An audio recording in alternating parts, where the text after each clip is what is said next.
Imagine this, mahirap na commute at traffic, the government lines are endless, and minsan para tayo na lang ang buhay sa society na to. Typical, no? Guys, mahirap talaga mahalin ang Pilipinas minsan. But wait, have you ever noticed how in the middle of a calamity, when service and assistance from government officials are nowhere to be found, ordinary citizens find their own ways to save themselves. Within hours, bayanihan takes over. Bakit kaya? Bakit kaya tayo na lang ang gumagawa at kumikilos na para bang walang gobyerno ang kayang isalba tayo? Magandang araw sa inyong lahat. Kasama niyo nga pala ang mga DDS. Die Hard Duterte supporters? Mali! Doc Dennis supporters talaga yon. At kami, ang Formation. Kami nga, ako nga pala si Mai, at ngayon we are diving deep in a fascinating paradox of our country. Pero don't worry, we're not facing chaos alone because we have a special guest with us today, Instructor Paul Mika Francisco. Right, good afternoon. Who will help us to break things down and share their insights. Alam mo, nakakahilo na masyado yung readings. Marami na rin kasi pinapabasa, tapos di mo pa alam kung anong tanong yung may bibigay sa'yo sa receipt or kung matatawag ka pa. Pero na tatanggalin na natin muna yung stress dahil we're going beyond what's written in the text and applying those concepts to real-life events. Sabi nga ng aming department chair na si Doc Dennis Coronation, ang aming course ay hindi lamang magpo-focus sa nakalagay sa readings, pero kung ano ang dynamics ng Philippine politics sa totoong buhay. At yan mismong dynamics ang hihimayin natin ngayon. Ang kwento ng Pilipinas ay hindi lang tungkol sa naghihinalang gobyerno, kundi sa walang katapusang hilahan ng isang weak state at isang strong society. So, without further ado, bago muna kami magsimula sa formal na tanungan, tatanungin muna natin ang ating special guest kung kamusta po siya. Kamusta po kayo? Ayun, good afternoon again sa lahat. Okay naman ako. Okay po. It's interesting, no, yung gusto niyo pag-usapan because I remember when I was a student here, yan yung ginamit namin libro in one of our courses. I think wala na ngayon doon. It's Dynamics of Philippine Politics. Although it's the same nature as Introduction to Philippine governance. So I think for other colleges, tinitake nila as elective yung Dynamics of Philippine Politics. So let's see, no, kung maalala ko pa yung content. Sige po. Yung mismo book ni Apinales and Amoroso. So, kumbaga nawa-warshock po ba kayo dahil parang magre-reset na naman? No, it's fine. No, again, graduated here, so medyo sanay naman ako dun sa kultura and training mga students. So, ayun po, to give context na lang po and refresher, Abinales and Amoroso expressed the dilemma between weak state and strong society in the Philippines. On one hand, the weak state is riddled with corruption and impunity, thus unable to carry its function to provide services to the people and enact peace and order. On the other hand, the people fear a strong state because it easily entrenches upon the individual liberties, nagkakaroon ng authoritarianism, and degenerates into systemic oppression. So our first part of the podcast tackles the former. Kasi nakikita po natin yung pagbabago ng leadership ngayon sa Senado. Like, nung same day po na nagvo-vote yung House na para i-impeach si Sara Duterte, nahalal na Senate President si Alan Peter Cayetano. Tapos pumasok din po si Senator Bato de la Rosa na binabayaran natin ng 2. Hindi ako yun eh. Opo. Binabayaran natin siya ng 2.1 million pesos rather. Tapos absent lang siya. Imagine mo yun, ang laking halaga ng pera na yun. More than yung tuition natin yun ng 4 years dito sa UST, di ba? Nagkaroon din ng putukan sa Senado, tapos sinasabi na ito na stage plot daw to para makalabas nga daw si Bato. Ayun nga, nawala nga daw, tapos sinabi ni Robin Padilla siya daw yung tumulong. So sa daming kaguluhan nangyayari ngayon, kumbaga sinasabi natin na political circus daw ang nangyayari ngayon sa Pilipinas. Paano na ipapakita ng mga pangyayaring ito yung weak state? Let's look at or let's try to define ano ba yung ibig sabihin ng state in this context. Now, if I'm not mistaken, if you're going to look at the work of Abenales and Amoroso, pinasa nila yung kanilang concept ng state in society kay Joel Migdal. Now, looking at the work of Joel Migdal, pinakita niya kasi doon that the relationship between the state and the relationship between the state and the society is that they have this struggle for domination. No? Now, looking at defining ano ba yung strong state, ano yung weak state, dalawa yung titignan yun na you could say criteria for measuring that. That would be state capacity and state autonomy. So kapag strong state kasi, usually mataas ang state capacity niya. Okay? Pag sinabi state capacity, this is the ability of the state to penetrate society and try to influence yung mga social forces. Kapag naman state autonomy,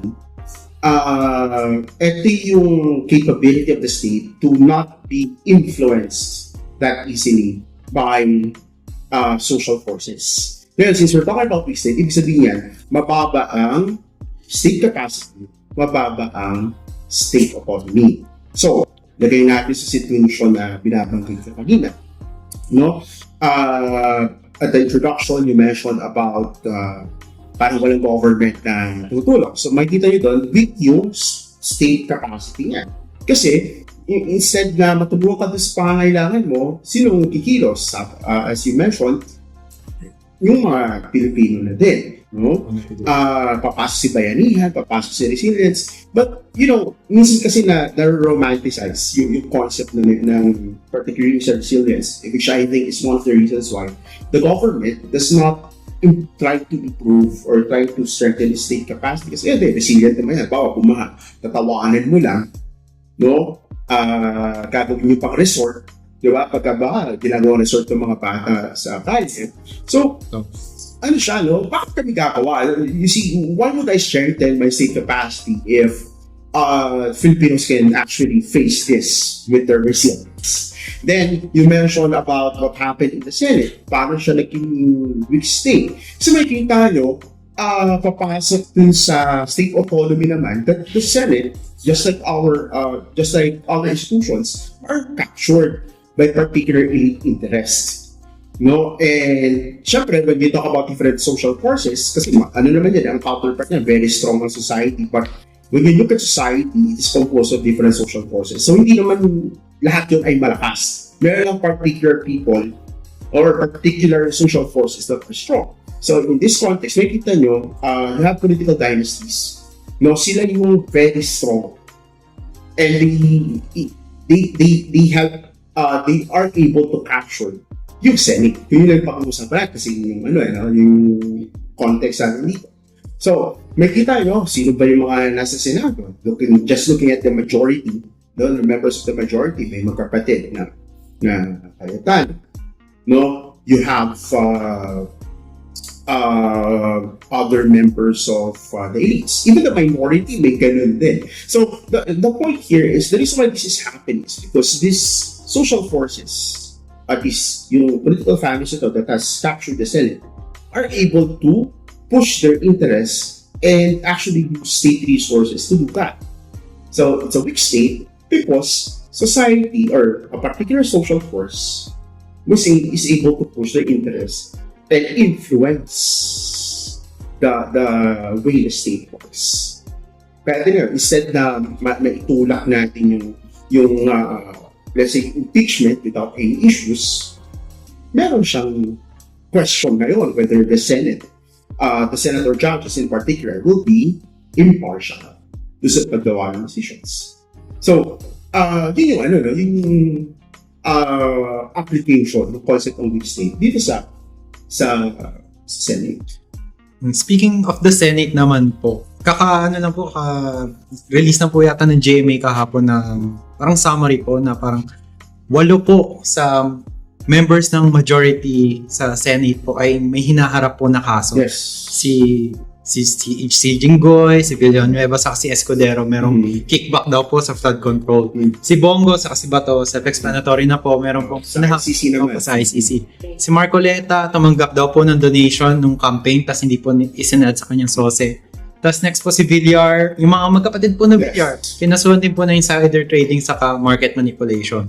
Ang sabi po ni Ombudsman Crispin Remulla, wala daw pong ugnayan nito sa pag-single out sa majority. Kasi pansin po natin lahat po sila majority senators. Tapos binoto si Alan Peter Cayetano bilang Senate President at a very crucial time. So, yung mga kaso na ito, yung mga kaso na hinaharap po ba nila, may na-influensyahan po kaya yung pagbabago ng liderato sa Senate? Well, in a way, we can, it's difficult to really say with finality na yun na talaga. But in a way, it could have influenced their decision to change yung leadership. Titignan nyo kasi dyan, bakit ba nag-change ng leadership? Looking at the timing, it seems like the change in leadership is connected with the upcoming impeachment trial. And given that VP Sara is still the front runner, although let's say mababa yung numbers niya when it comes to surveys, she's still the front runner. She is a Duterte. Yung pa lang, it's part of the formula of gives her winnability. So, the reason why nagkaroon ng ganito pagbabago is, in a way, you could say it's to protect si VP Sara because once she becomes the president 2028, halimbawa lang, and looking at our political structure, which is very much, you could say, it very much promotes a strong president, kaya ngayon protektahan ni VP Sara yung mga allies niya. No, kaya kasi protektahan kasi nga, ganyan yung system natin. Yeah, it's true, meron tayong tinatawag na checks and balances, meron tayong separation of powers. Pero what we cannot deny that in practice, our political system is designed to have a strong president. Kaya ang presidente, very influential when it comes to magiging legislative agenda, yung pupunta ng mga alliances, particularly sa House of Representatives. Kasi mapapansin nyo, iba sa local government units. Pag sino yung nalang presidente, biglang maglilipatan yung mga politicians sa partido niya or sa coalition niya. Simply because the president is in control of a lot of things. And siguro, ang pinaka-importanting control niya would be yung material resources, yung pera basically. And that is very much prominent, not only here in the Philippines, but in other countries as well. Yung practice ng Peter clientelism, for example. So kasama to magkaka-connect yan. So, the reason why they change the leadership, they want to show, itong mga may kaso ito, na they are loyal to this person who is most winnable as president sa 2028. Kasi ganun yung mangyayari dyan and this is nothing new because this has been part of you could see the pattern of political dynamics here in the Philippines for so long. Ganun naman talaga na yung sistema. Kasi for example, kahit lagay natin sa panahon ngayon, sinasabi ni Ombudsman na wala namang kinalaman yung mga kaso ito sa pagiging partner ng majority or pag-contra nila doon sa administration. Well, I hope that's true, but that is not true. Kasi kung makikita nyo, ano rin yun? Factor rin yun na sila yung inuuna when it comes to these cases. The president is silent about this. Hindi naman siya nagsasasa. But that doesn't mean that he's not proving anything. Diba? Kasi yung contrast ni Rodrigo Duterte, he's going to say all of this upfront. Pero kasi ito more traditional, a bit more formal, as compared to President Duterte. Kaya kahit pa sinasabi na, hindi, ayoko na impeachment or hindi ko trabaho yan, totoo naman yun, but that is you could say, the right thing to say. But it doesn't mean na wala siyang you could say, kamay dun sa nangyayari. You know, actually, mas nakakatakot yung ganito because you cannot predict what this person is thinking. Okay, for the, speaking of Vice President Sara Duterte.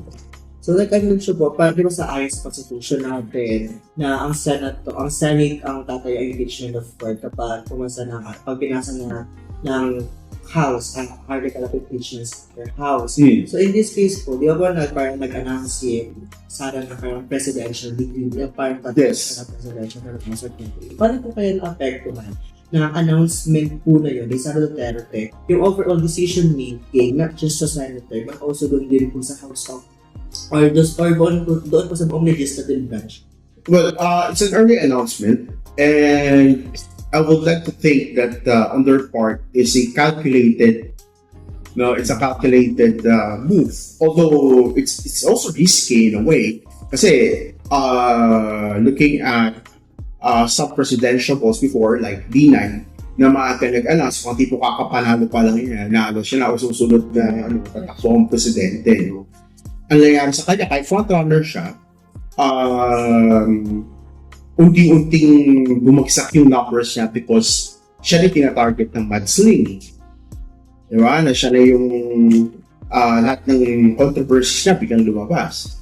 But in the case of VP Sara, it's a calculated move because it's trying to send a message, ako yung tatakbo ko, and then based on the surveys, ako yung nangunguna. So again, as I mentioned earlier, given that our political system is structured around a strong executive, a strong president, then it's telling the members of the Senate, particularly yung kaka-elect lang sa midterm elections, kasi talagang tapos yung people from the House, yung representatives doon, na once I become president, if you will not be loyal to me, if you're not going to in a way show some kind of allegiance to me, then you will have problems later on. And ayaw nila yun because sabi ko kasi kontrolado ng presidente yung for example, release ng budget. Kasi under ng Office of the President ng Department of Budget and Management. BBM. So, even though these legislators, hindi naman talaga na sila yung nag-start ng project.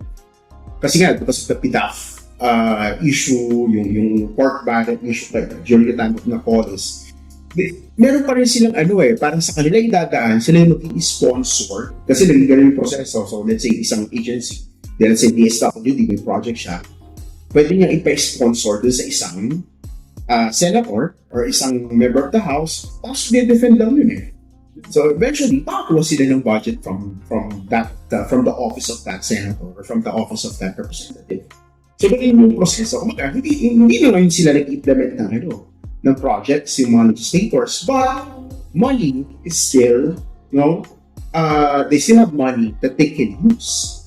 Ngayon, yung pwedeng ito, since ito ay part ng budget, papasok na rin dyan yung role ng presidente.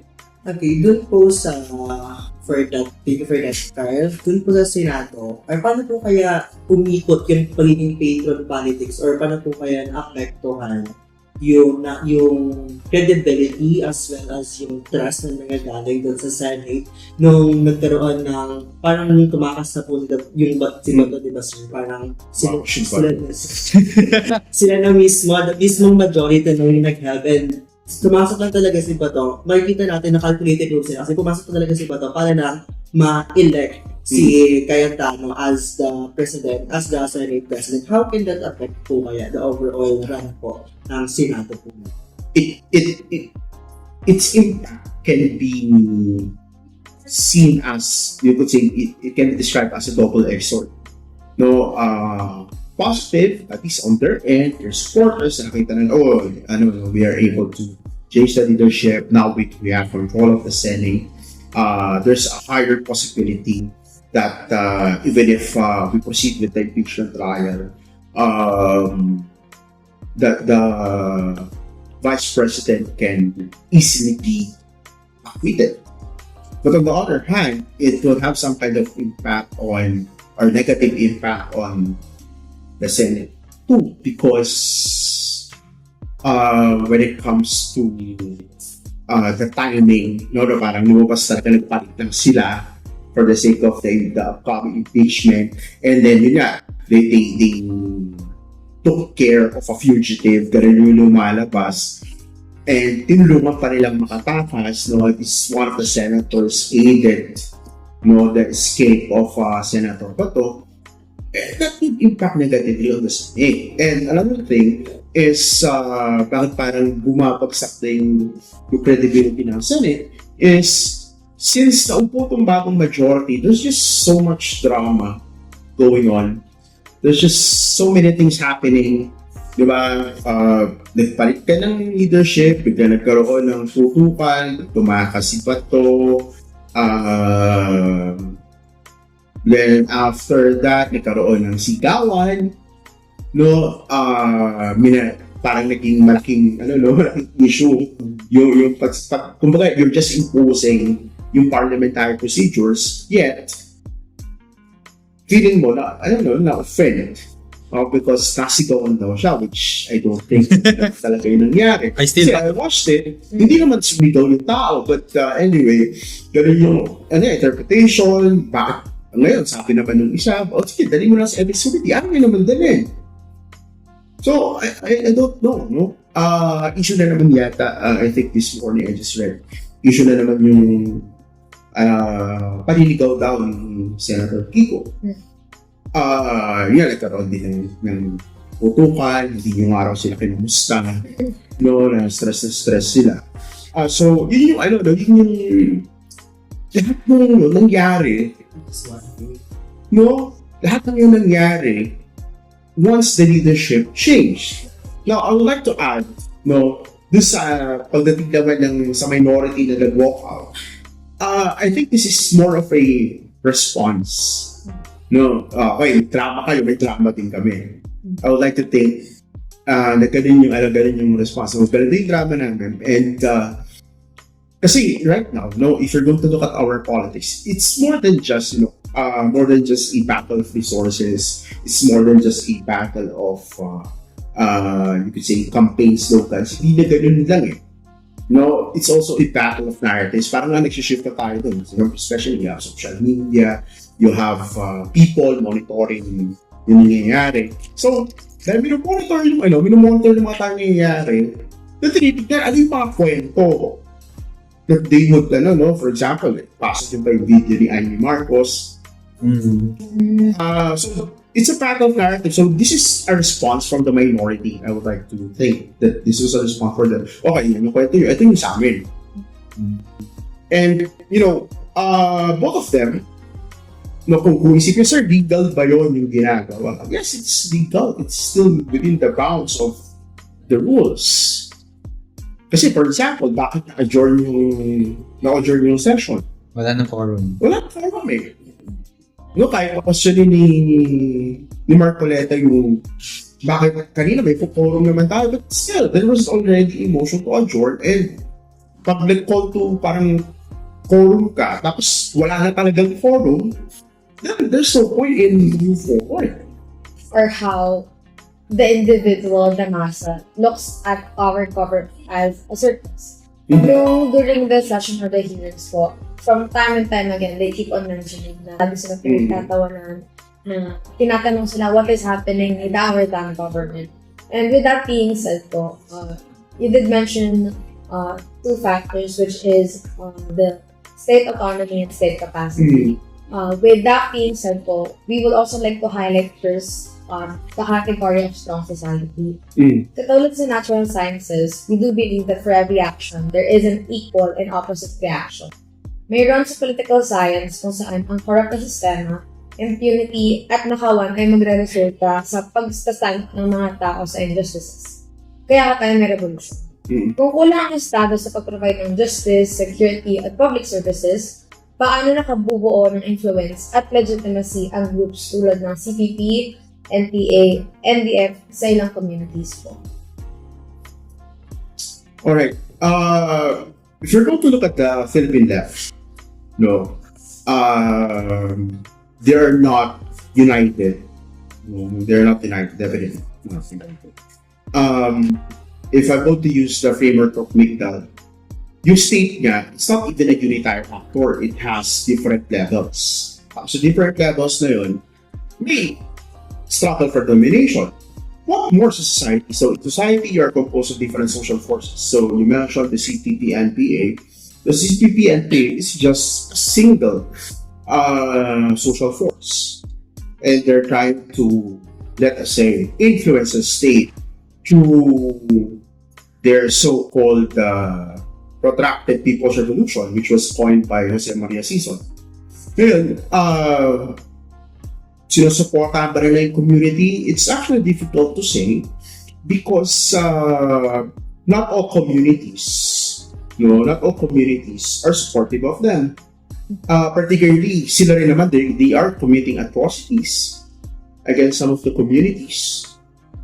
Syempre, when you commit atrocity against a particular community, I doubt if that community will still support you. But anyway, sige, for the sake of argument, they have certain communities na sinusuportahan pa sila. The reason for that is because nakikita ng mga tao, baka wala nang pag-asa dun sa you could say, peaceful fight for maybe a revolution is a solution, no?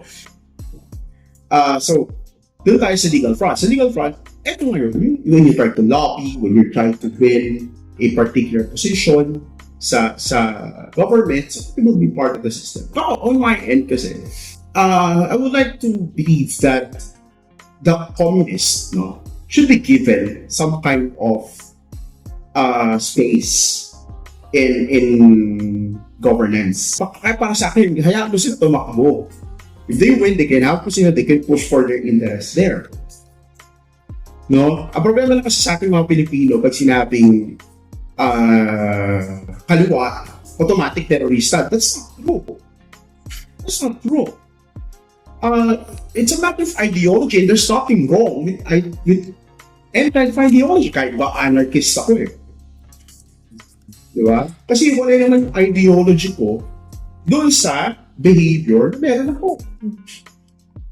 You gave a sentiment as to about the activists kung saan for us to be heard, for them, or rather, sorry, I am an activist. Yes, that's fine. Ayun po. So, you did say na hayaan silang tumakbo to push their interests. When? And yes, they have it.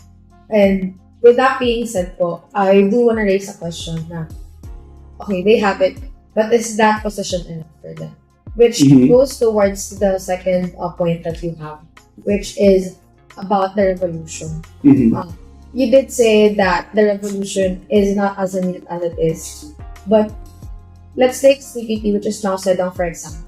In there was a time during the 18s wherein there is what we call the talks of Tiananmen Forum, where it was led by Mao Zedong, and it was with the CCP, Chinese Communist Party people, and they believe that even though there is an immediate armed revolution, there is this downside factor, which is the cultural revolution. Kung gaano kinabilis ng armadong pakikibaka, ganun ang kinabagay para sa cultural na pagbabago. Kasi kahit, tama ka nga po, kahit sabihin natin na napatalsik natin si Marcos, napatalsik natin yung mga tratong mga politiko. Pero kahit napatalsik natin yung mga nasa posisyon, kung ano man yung kultura natin ng kapanahon ngayon, hindi agad siya matatanggal, hindi agad dapat siya maaalis sa pagkatao o kultura ng mga may Pilipino.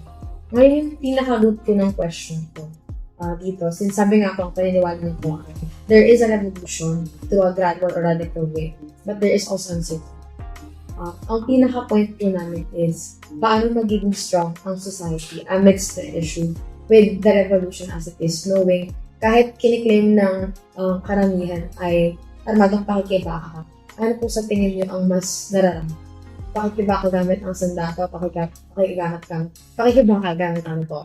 Kasi I think there is this misconception when it comes to when you talk about society and having a strong society. It seems that there's a misconception that society is a unitary act. a unitary actor. As I mentioned, society is composed of multiple social forces. And not all social forces have the same strength. Not all social forces are in agreement with one another. Kasi as Migdal would say, when you look at society, when you look at the state, the struggle for domination, he described it as some kind of constellation. No, these struggles for domination. And ang ibig lang naman niya sabihin doon is that there are some social forces that are in agreement with one another. There are some social forces that are against one another. But that's not, kumbaga, if that is already complex enough, let's make it more complex. There are different arenas wherein etong social forces na to, magkakampi sila, pero sa ibang arena, magkaaway sila. Diba? Same with the state. There are some arenas na malakas si state, but there are some arenas na weak si state. But it's true. Philippine state is generally weak. Pero hindi ibig sabihin nun, sa lahat ng pagkakataon siya ay weak.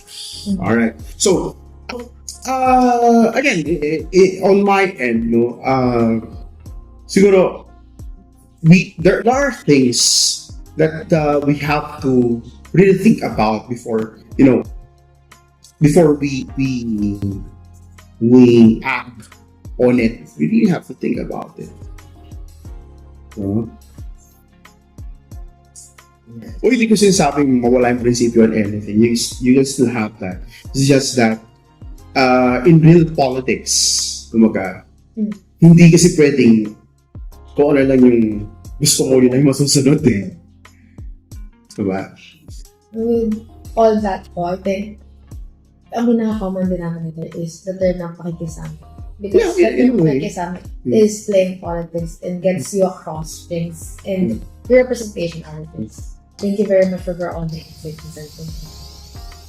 At nagbabalik na naman ang Coronation! Ngayon mga ka-DDS, bilang political scientist, narito kami upang alamin ang dinamiko at mahahalagang mangyayari o kaganapan sa politika. Gawa ito ng mga nabigo nating leader at dapat na kumakatawan sa sambayan ng Pilipino. Hindi lamang tayo narito para makichismis o makasagap ng chika. Pero tayo rin ay inaasahan na may kinikilingan o opinion patungkol sa batas. Lalo na pag alam natin na mali ang nangyayari. Kaya ngayon, hahamunin natin ang talino ni Sir Paul Mika Francisca patungkol sa mga kaganapan sa ating gobyerno. At dito na din natin malalaman kung gaano nga ba kainit ang nangyayari sa Pilipinas at pati na rin ang opinion ni Sir Paul. So, for the first issue, the prevalence of vote buying. Party List System Reform Act. Yun, thumbs up. Next is trapo or traditional politics behavior. Okay. Show the current check and balance system of the government. Okay. Alan Peter Cayetano as Senate President. Hindi ako sa nagkatest na ganun. Transport strike as a form of protest.